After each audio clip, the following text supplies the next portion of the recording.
Uma das maneiras de destruir um país é abrir mão de suas riquezas.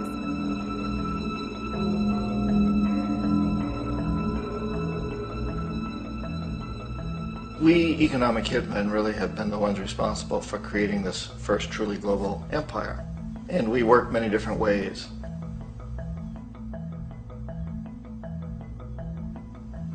But perhaps the most common is that we will identify a country that has resources our corporations covet, like oil, and then arrange a huge loan to that country from the World Bank or one of its sister organizations. But the money never actually goes to the country. Instead, it goes to our big corporations to build infrastructure projects in that country, power plants, industrial parks, ports, things that benefit a few rich people in that country, in addition to our corporations, but really don't help the majority of the people at all. However, those people, the whole country is left holding a huge debt. It's such a big debt they can't repay it, and that's part of the plan, that they can't repay it. And so at some point, we economic hitmen go back to them and say, listen, you owe us a lot of money, can't pay your debt, so sell your oil real cheap to our oil companies. Allow us to build a military base in your country, or send troops in support of ours to someplace in the world like Iraq, or vote with us on the next UN vote. To have their electric utility company privatized and their water and sewage system privatized and sold to U.S. corporations or other multinational corporations. So there was that whole mushrooming thing, and it's so typical of the way the IMF and the World Bank work, that you put a country in debt, it's such a big debt it can't pay it, and then you offer to refinance that debt and pay even more interest. And you demand this quid pro quo, which you call a conditionality or good governance, which means basically that they've got to sell off their resources, including many of their social services, their utility companies, their school systems sometimes, their penal systems, their insurance systems, to foreign corporations. So it's a double, triple, quadruple whammy.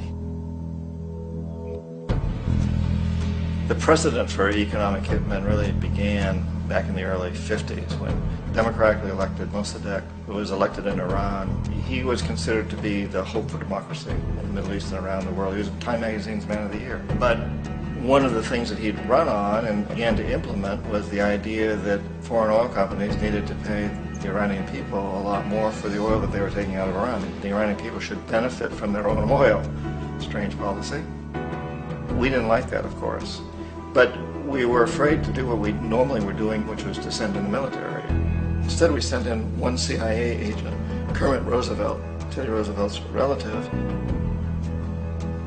And Kermit went in with a few $1 million and was very, very effective and efficient. And in a short amount of time, he managed to get Mossadegh overthrown and brought in the Shah of Iran to replace him, who always was favorable to oil. And it was extremely effective.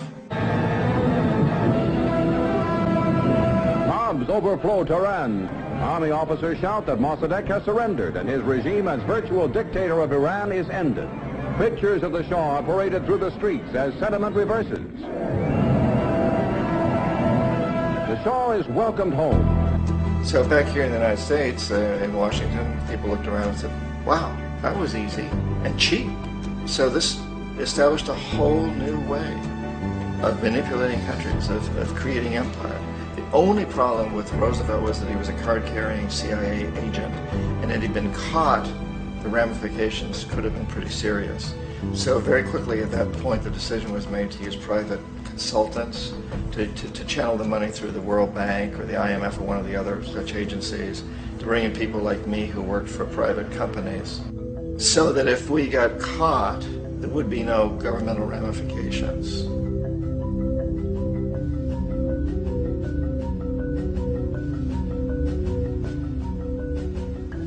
When Arbenz became president of Guatemala, the country was very much under the thumbs of United Fruit Company, the big international corporations. And Arbenz ran on this ticket that says, you know, we want to get the land back to the people. And once he took power, he was implementing policies that would do exactly that, give land rights back to the people. United Fruit didn't like that very much. And so they hired a public relations firm, launched a huge campaign in the United States to convince the United States people, the citizens of the United States, and the press of the United States, and the Congress of the United States, that Arbenz was a Soviet puppet, and that if we allowed him to stay in power, the Soviets would have a foothold in this hemisphere, and that at that point in time was a huge fear on everybody's mind, the Red Terror, the Communist Terror. And so, to make a long story short, out of this public relations campaign came a commitment on the part of the CIA and the military to take this man out. And in fact, we did. We sent in planes, we sent in soldiers, we sent in jackals, we sent everything in to take him out, and did take him out. And as soon as he was removed from office, the new guy that took over after him basically reinstated everything to the big international corporations, including United Fruit.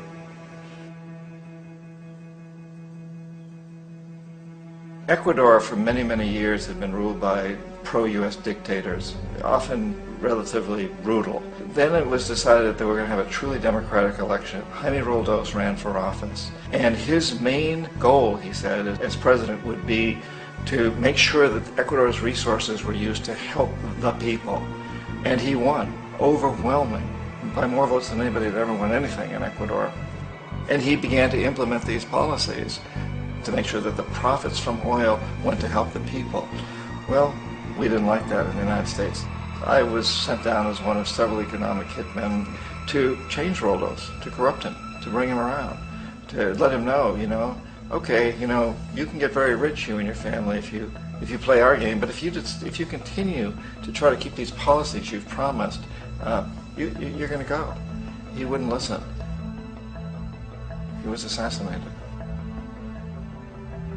As soon as the plane crashed, the whole area was cordoned off. The only people allowed in were U.S. military from a nearby base and some of the Ecuadorian military. When an investigation was launched, two of the key witnesses died in car accidents before they had a chance to testify. A lot of very, very strange things that went on around the assassination of Jaime Roldos. I, like most people who've really looked at this case, have absolutely no doubt that it was an assassination. And of course, in my position as an economic hitman, I was always expecting something to happen to Jaime, whether it be a coup or assassination, I wasn't sure, but that he would be taken down because he was not being corrupted. He would not allow himself to be corrupted the way we wanted to corrupt him.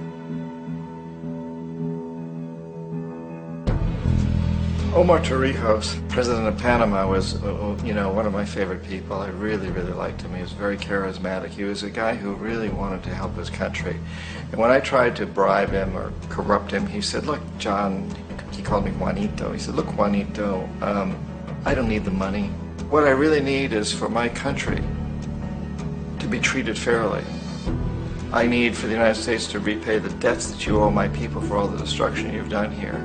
I need to be in a position where I can help other Latin American countries win their independence and be free of this terrible presence from the north that you people are exploiting us so badly. I need to have the Panama Canal back in the hands of the Panamanian people. That's what I want. And so, leave me alone. Don't try to bribe me. It was 1981, and in May, Jaime Roldos was assassinated.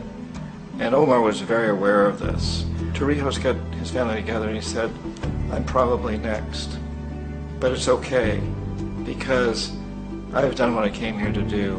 I've renegotiated the canal. The canal will now be in our hands. He just finished negotiating the treaty with Jimmy Carter.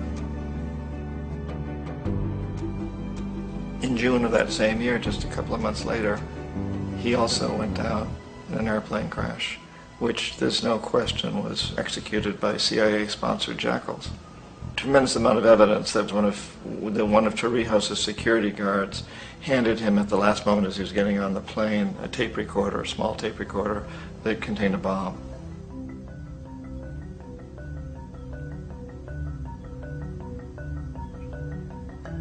It is interesting to me how this system has continued pretty much the same way for years and years and years, except the economic hitmen have got better and better and better. Then we come up with, very recently, what happened in Venezuela.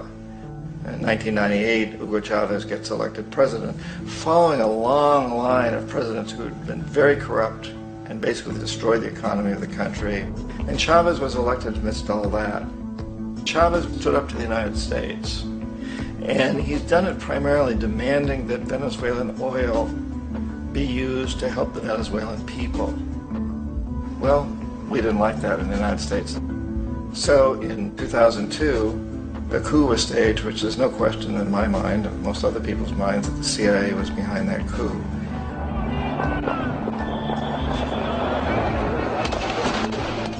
The way that that coup was fomented was very reflective of what Kermit Roosevelt had done in Iran, of paying people to go out into the streets to riot, to protest, to say this Chavez is very unpopular.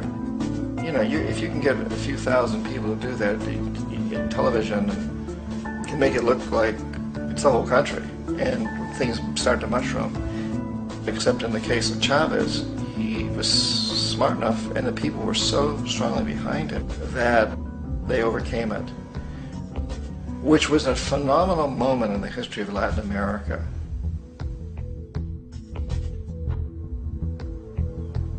Iraq actually is a perfect example of the way the whole system works. So we economic hitmen are the first line of defense. We go in, we try to corrupt governments and get them to accept these huge loans, which we then use as leverage to basically own them.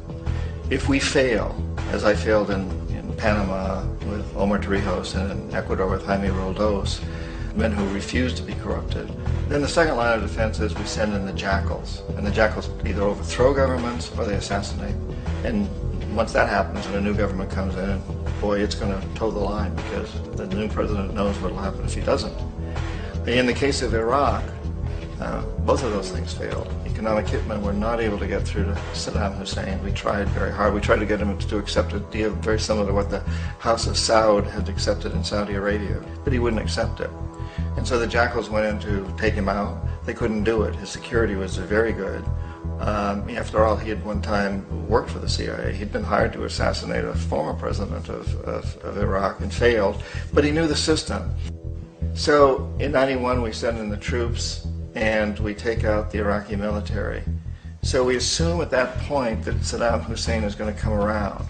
We could have taken him out, of course, at that time, but we didn't want him. He's the kind of strong man we like. He controls his people.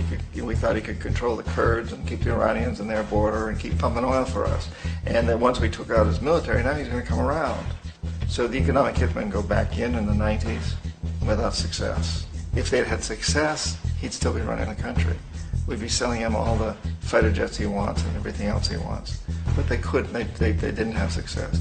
The jackals couldn't take him out again, so we sent the military in once again, and this time we did the complete job and took him out, and in the process created for ourselves some very, very lucrative construction deals. We had to reconstruct a country that we essentially destroyed, which is a pretty good deal if you own construction companies, big ones.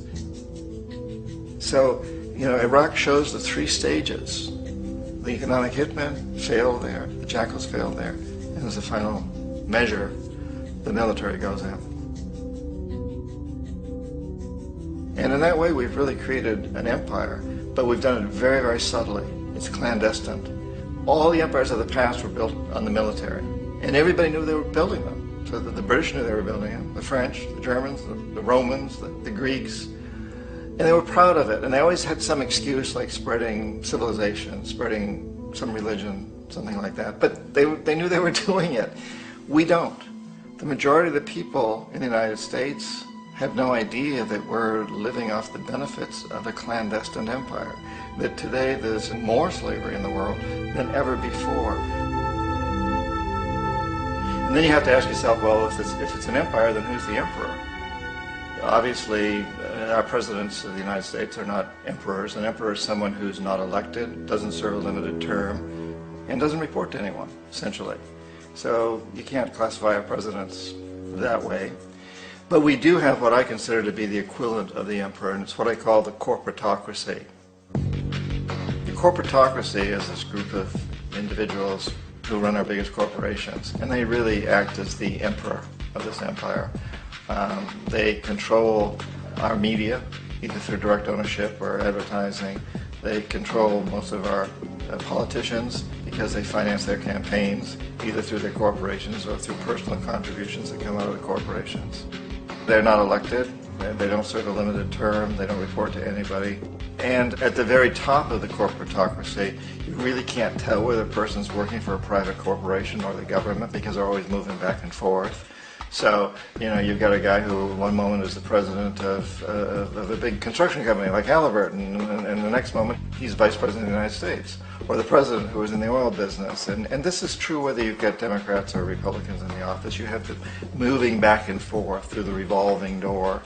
And in a way, our government is invisible a lot of the time, and its policies are carried out by our corporations on one level or another. And then again, the policies of the government are basically forged by the corporatocracy and then presented to the government. They become government policies. So it's an incredibly cozy relationship. This isn't a conspiracy theory type of thing. These people don't have to get together and plot to do things. They all basically work under one primary assumption, and that is that they must maximize profits regardless of the social and environmental costs.